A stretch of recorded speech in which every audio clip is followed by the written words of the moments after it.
વડોદરામાં circuit house ખાતે પ્રદેશ કોંગ્રેસ પ્રમુખ અમિત ચાવડાએ પ્રેસ કોન્ફરન્સ સંબોધી ભાજપ સરકાર સામે તીખા શબ્દોમાં પ્રહાર કર્યા હતા। કોંગ્રેસના રાષ્ટ્રીય નેતા રાહુલ ગાંધીના ગુજરાત પ્રવાસ અંગે પ્રદેશ કોંગ્રેસ પ્રમુખ અમિત ચાવડાએ સર્કિટ હાઉસ ખાતે પત્રકાર પરિષદને સંબોધી હતી। આગામી 26મી તારીખે રાહુલ ગાંધી એક દિવસના ગુજરાત પ્રવાસે છે, ત્યારે સંગઠન સૃજન અભિયાન હેઠળ આવનાર સમયમાં મુદ્દાઓને લઈને આંદોલનની વ્યૂહરચના ઘડાશે।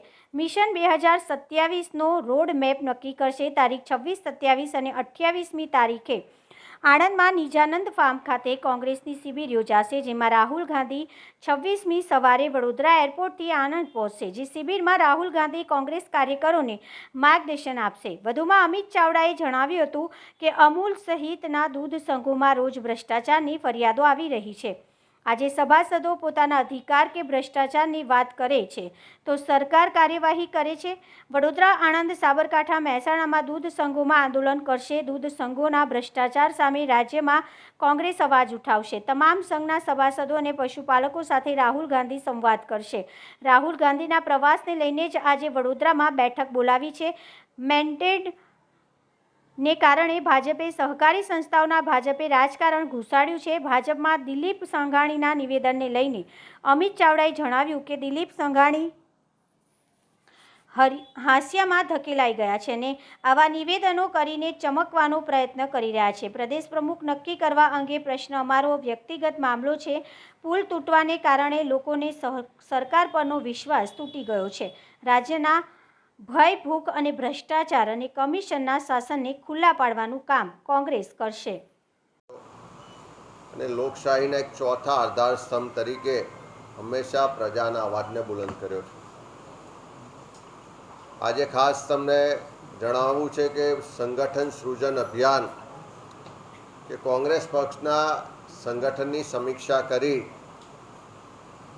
અને પ્રજાની વચ્ચે આવનારા સમયમાં જે મુદ્દાઓ છે, જે પ્રશ્નો છે, સમસ્યાઓ છે, એને લઈને આંદોલનના સ્વરૂપમાં કાર્યક્રમો સાથે ગો ટુ ધ પીપલ એટલે લોકો વચ્ચે જવાના એક ધ્યેય સાથે, સંકલ્પ સાથે આખા ગુજરાતમાં જિલ્લા કોંગ્રેસ સમિતિના પ્રમુખોની નિમણૂક કરવામાં આવી છે।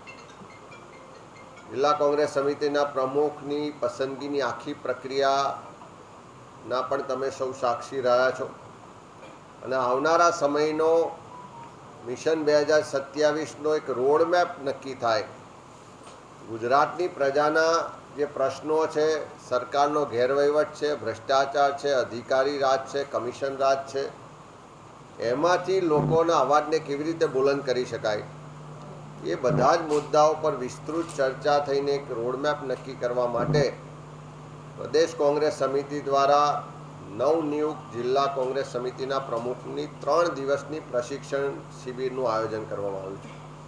26, 27 ને 28 3 દિવસ આ જિલ્લા કોંગ્રેસ સમિતિના પ્રમુખોની તાલીમ શિબિર થશે અને ખાસ કરીને અમારા સૌના માટે ગૌરવની બાબત છે કે અમે વિપક્ષના નેતા અને આખા દેશના લોકોની જે આશા છે એ ન્યાય યોદ્ધા રાહુલ ગાંધીજીને અમે આ શિબિરમાં માર્ગદર્શન આપવા માટે વિનંતી કરી હતી ને એમણે વિનંતીનો સ્વીકાર કરી અને 26 તારીખે સવારે 10 વાગે રાહુલ ગાંધીજી વડોદરા એરપોર્ટ પર આગમન કરશે અને ત્યાંથી આણંદ જિલ્લામાં નિજાનંદ રિસોર્ટ ખાતે જે 3 દિવસની તાલીમ શિબિર થવા જઈ રહી છે, એમાં ઉદ્ઘાટન સમારંભની સાથે સાથે જિલ્લા પ્રમુખશ્રીઓ સાથે લગભગ 4 કલાકનો સમય વિતાવશે।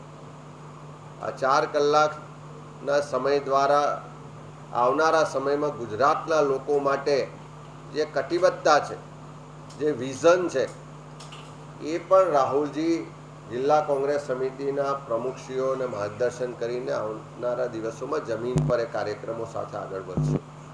સાથે સાથે આખા ગુજરાતમાં જે સહકારી માળખું એ ગુજરાતની શાન હતી, ઓળખ હતી।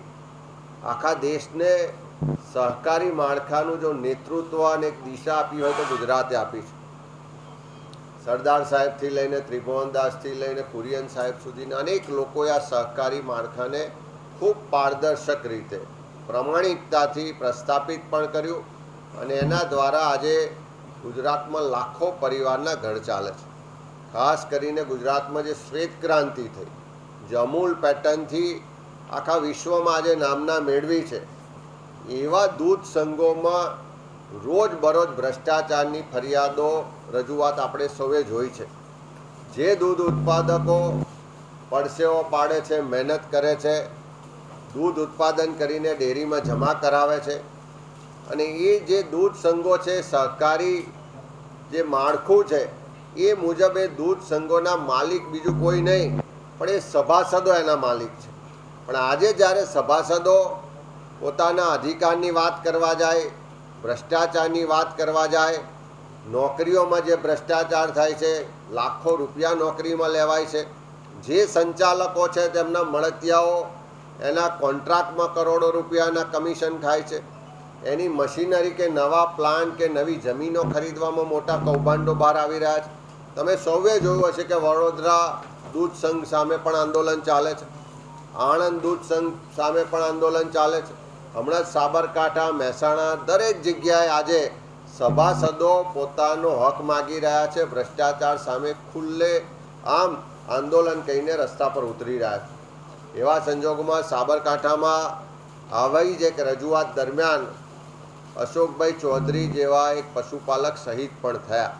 ત્યારે આ જે દૂધ સંઘોનો ભ્રષ્ટાચાર છે, કોઓપરેટિવ સેક્ટર આખું દૂષિત થયું છે, ત્યારે આખા ગુજરાતમાંથી આ દૂધ સંઘમાં કે દૂધ મંડળીઓ સાથે કામ કરતા સહકારી આગેવાનો, દૂધ ભરનારા સભાસદો, એવા એક સમૂહ સાથે પણ રાહુલજી 26 તારીખે સંવાદ કરવાના છે. એમના જે પ્રશ્નો છે, એમની જે વ્યથા છે, એમની રજૂઆતો છે, એ સાંભળવાનો કાર્યક્રમ પણ